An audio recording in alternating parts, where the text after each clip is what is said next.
Citoyennes et citoyens, amis et camarades. En l'espace de 2 semaines se sont tenus les congrès de la CGT et du PCF-PGE,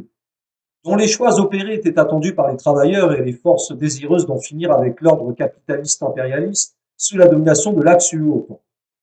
S'agissant du congrès de la CGT, certains points positifs sont à souligner. En premier lieu, la défaite cuisante de Philippe Martinez et de celle qui était pressentie pour lui succéder, Marie Buisson, comme en témoigne le rejet du bilan catastrophique de la mandature Martinez en ouverture du Congrès.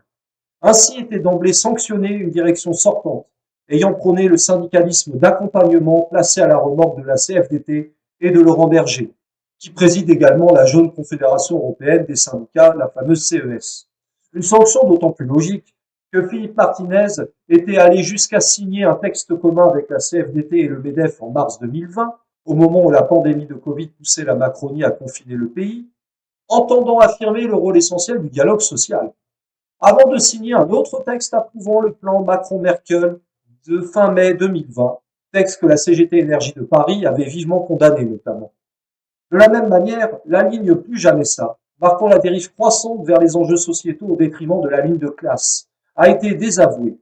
tandis qu'Olivier Matteux, secrétaire de l'Union départementale de la CGT du Bouches-du-Rhône, et Emmanuel Lépine, secrétaire de la Fédération nationale des industries chimiques, ont pu présenter leur candidature à la tête de la CGT.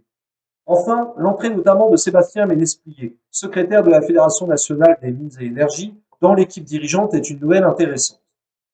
Reste qu'au moment où le combat contre les retraites bat son plein et nécessite, comme le réclament de plus en plus de travailleurs et de syndicalistes de combat à la base de la CGT, à l'image de Samuel Huygens, secrétaire de l'Union départementale CGT du Nord, ainsi que de plus en plus de jeunes œuvrant à la reconnaissance du syndicat des étudiants, lycéens et apprentis CELA, bref, qui nécessite de plus en plus d'unité et de détermination, un certain nombre de questions majeures restent en suspens. À commencer par l'appartenance à la courroie de transmission de l'UE du capital qu'est la CES, la Confédération européenne des syndicats, au détriment d'une adhésion à la Fédération syndicale mondiale à laquelle adhèrent de plus en plus d'unions locales, à l'image de celle de Tourcoing, ou de fédérations comme celle des cheminots de Versailles. Une fédération syndicale mondiale que pourtant la direction sortante a cherché à discréditer au cours du Congrès. De la même manière se pose plus que jamais la question de la perspective politique accompagnant le combat syndical, ce qu'Henri Krasuki résumait en appelant à marcher sur la jambe politique et sur la jambe syndicale. Or, cette question est d'autant plus d'actualité que si le mouvement social de vaste ampleur contre la destruction des retraites, sous l'impulsion des secteurs les plus combatifs des travailleurs, électriciens gaziers, raffineurs, cheminots, dockers, verriers, éboueurs, a clairement discrédité la Macronie, il se heurte à la détermination de cette dernière, qui applique la feuille de route fixée et validée par le MEDEF et la Troïka, Banque centrale européenne, Commission européenne et Fonds monétaire international, qui l'applique donc de manière loyale et zélée.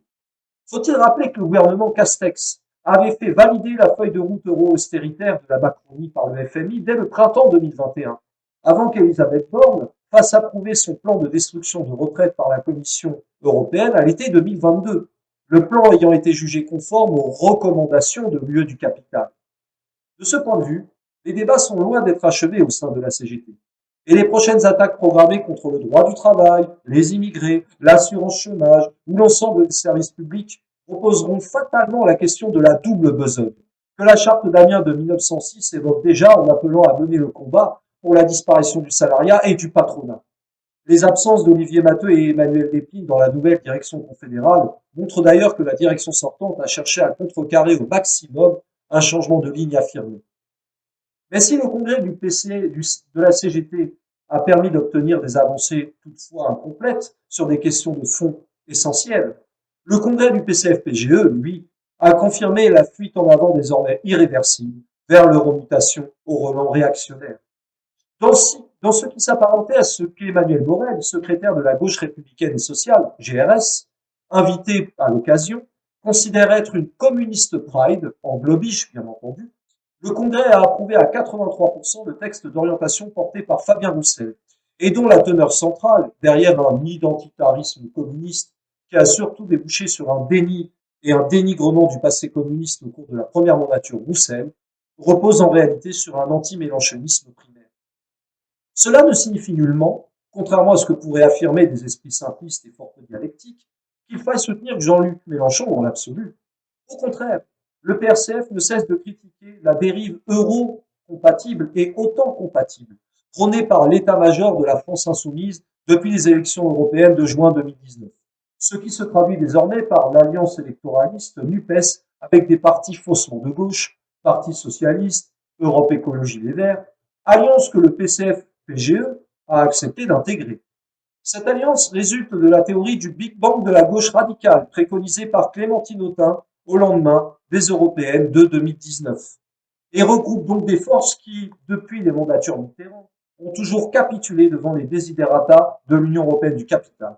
du gouvernement Mauroy à la mandature de Hollande, en passant par la gauche plurielle, qui déjà entre 1997 et 2002 associait le PS, Europe Écologie Les Verts, le PCF, et d'autres forces ayant alors battu le record de privatisation et soutenu les bombardements états-uniens à Belgrade, malgré le refus de l'ONU. De ce point de vue, il est tout à fait recevable de s'opposer à la ligne politique de la NUPES, au sein de laquelle les dissensions ne manquent pas d'ailleurs. Mais croire qu'un nouveau front populaire émergera avec Fabien Roussel, tout comme que le PCF-PGE assurera une vraie renaissance communiste, relève de la gageure si ce n'est de l'imposture. Car ce 39e congrès, au cours duquel n'apparaissent, pour la première fois de l'histoire du PCF,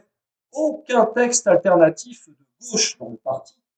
eh bien, ce 39e congrès a surtout tourné autour des passes d'armes entre Fabien Roussel, désireux que le PCF is back, toujours en globiche, et l'état-major de la France insoumise. Et Stéphane Peu, signataire du texte alternatif appelant à soutenir la NUPES sans nuance, donc à porter toujours plus le PCF-PGE vers la logique euro-compatible et autant compatible, de constater qu'on n'est pas dans une salle de congrès, mais dans une salle de spectacle. On est là pour applaudir et écouter. Le risque est de transformer le PCF en fan club organisé autour d'une personne et tourné vers une élection, la présidentielle. C'est en réalité déjà chose faite. Fabien Roussel ne cessant d'être acclamé pour permettre au PCF-PGE de continuer à exister, et en particulier face à la France insoumise. Car depuis qu'il a été désigné secrétaire national du PCF-PGE, Fabien Roussel est devenu un spécialiste des déclarations et jeux de mots chocs, satisfaisant les titres de presse, personnalisant à outrance le combat politique, le jeu remplace toujours plus le nous, et amplifiant sur le fond la ligne euromutante, tout en allant toujours plus loin dans des positions tendant par moments vers la réaction. Car s'il y a bien une chose qui n'aura guère été abordée au cours de ce congrès, c'est bien la ligne politique globale, en particulier vis-à-vis de l'Union européenne du capital, de l'OTAN et du capitalisme mondialisé. Pire, l'immense majorité des délégués présents a validé toutes les déclarations et décisions, de l'hommage rendu à Solzhenitsyn dès la première sortie publique de Roussel, à celle de l'appel à une alliance avec Bernard Cazeneuve, le ministre de l'Intérieur du gouvernement Valls, responsable de la mort de Rémi Fraisse, et qui réprima sauvagement les manifestations contre la destruction du Code du travail au printemps 2016. Une alliance également avec Carole Delga, la présidente euro-girondiniste et anti-insoumise primaire de la région Occitanie. Tout comme ces délégués ne semblent pas émus des compliments adressés par Fabien Roussel à Gérald Darmanin, qui, paraît-il, sait entendre la colère et est comme moi Fabien Roussel. Darmanin qui matraque les mouvements sociaux, les immigrés et les forces progressistes, tout en flirtant allègrement avec l'extrême droite, le pénose et Maurice. La conclusion électoraliste s'impose. Mieux vaut voter pour une députée prétendument socialiste en Ariège, comme la Macronie qui appelle à un soi-disant un barrage républicain contre l'extrême gauche, y compris avec le RN d'ailleurs, et affaiblir ainsi l'incohérente et eurocompatible NUPES pour espérer reconstituer quoi? Eh bien, reconstituer une gauche plus rien avec les dinosaures pseudo-socialistes Cazeneuve et Delga. Conclusion somme toute logique au regard du bilan catastrophique de Fabien Roussel à la tête du PCF-PGE entre 2018 et 2023. Ce constat s'appuie sur des faits objectifs et non sur des anathèmes ou sur des accusations sans preuve. Que pouvons-nous dire? D'abord, des déclarations reniant le passé communiste. Hommage au liquidateur Gorbatchev en août dernier et à l'anticommuniste Solzhenitsyn. Mépris affiché pour les kolkhozes et le centralisme démocratique que pratiquerait Macron. Refus de considérer Joseph Staline comme un camarade, ainsi que Xi Jinping et Kim Jong-un d'ailleurs, tout en affirmant que, vu certaines de ces déclarations, Biden pourrait prendre sa carte au PCF. Des positions tendant vers la réaction, soutien à la manifestation factieuse des policiers organisée devant l'Assemblée nationale en mai 2021, par alliance, en présence du fasciste Zemmour, pour accuser la justice. Feu vert au préfet pour expulser les sans-papiers non régularisés. Débat avec Valérie Pécresse à la fête de Lima 2021. louange aux grandes fortunes très intelligentes qui ont créé et inventé, pitoyable mise en opposition de la gauche du travail et de la gauche de la paresse, regret de l'annulation de la visite de Charles III en plein conflit des retraites, comme si cela était vraiment intéressant. Mais aussi un ancrage définitif de la France dans l'ordre capitaliste UE OTAN, soutien sans faille au régime pro-nazi de Kiev martyrisant le Donbass ouvrier depuis 2014, appel à un débat parlementaire pour savoir s'il faut faire la guerre contre la Russie, dans le républicain lorrain, vote des députés PCF en faveur de l'infâme résolution du 30 novembre 2022, avec Renaissance, les LR, le PS et Europe Écologie Les Verts, en faveur de l'envoi d'armes à l'Ukraine, ainsi qu'en faveur de l'élargissement de l'OTAN à la Suède et à la Finlande, et de celui de l'Union européenne à l'Ukraine. Enfin, une politique légaliste et euro-social-démocrate. NUPES, bien entendu, mais aussi appel à un débat pacifié dans le cadre de la Ve République avec la Macronie en plein affrontement de classe sur les retraites. Maintien du PCF au sein du parti de la gauche européenne, PGE, rallié à l'euro et à la construction européenne et invisible dans les luttes. Le PGE, qui accueille encore Syriza malgré ses trahisons et capitulations néolibérales en Grèce, sans que cela émeuve le PCF. Et le PGE qui a d'ailleurs eu les honneurs du congrès du PCF, avec la présence de son président Walter Bayer, ovationné après avoir déclaré, je cite, que les mouvements sociaux sont un tremplin pour une Europe sociale, écologique et féministe. En somme, pas mieux que Mitterrand, Jospin ou Hollande.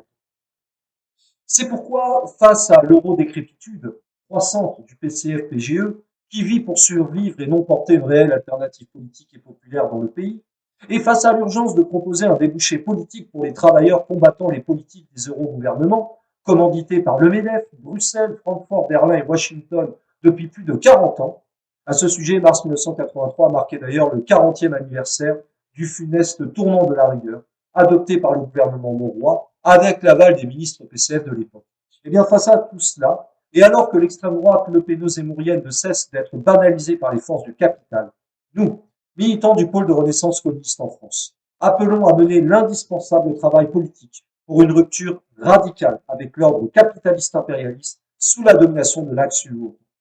C'est d'autant plus vital que le capitalisme impérialisme, c'est aujourd'hui la marche à l'apocalypse nucléaire sous l'impulsion de l'axe UE-OTAN, du Donbass à la péninsule coréenne en passant par Taïwan. L'eurofascisation sur fond de criminalisation continentale du marxisme-léninisme et de l'emblème ouvrier et paysan. Ce qui illustre d'ailleurs la récente adoption par l'Assemblée nationale de la résolution affirmant que la famine des années 1930 en Ukraine serait un génocide perpétré par l'URSS de Staline. L'Eurocase des services publics, des conquêtes sociales jusqu'à la contre-réforme des retraites, des libertés démocratiques, du produire en France, de la République une et indivisible, de la souveraineté populaire, de l'indépendance nationale, et même de la langue française sacrifiée au tout anglais dans la visée de l'État fédéral européen. Le saccage croissant, bien entendu, également de la terre au nom du tout profit. En bref, le renvoi des travailleurs à l'esclavage, la fin de l'existence nationale de la France, la menace de mort universelle pour l'humanité, voire pour le vivant. Pourtant, il existe une alternative. Et cette alternative se nomme Alternative rouge et tricolore. Et elle associe le drapeau tricolore de la Révolution française et le drapeau rouge de l'Internationale prolétarienne, 1789, 1793 et 1917, Robespierre et Lénine. Cette alternative propose le Frexit progressiste, c'est-à-dire la sortie de l'euro, ce dispositif austéritaire continental, de l'Union européenne, cette prison des peuples pilotée par Berlin et Washington, de l'OTAN, cette organisation dangereuse pour la paix mondiale qui pousse à la guerre de haute intensité nucléaire contre la Russie et la Chine, et du capitalisme exterministe qui détruit les deux sources de richesse que sont la terre et les travailleurs, et qui, comme l'affirmait déjà Jean Jaurès à son époque, porte la guerre comme la nuée porte l'orage.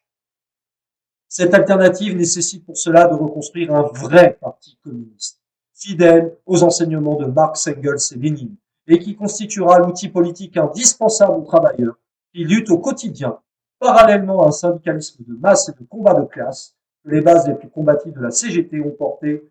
au cours du congrès de Clermont.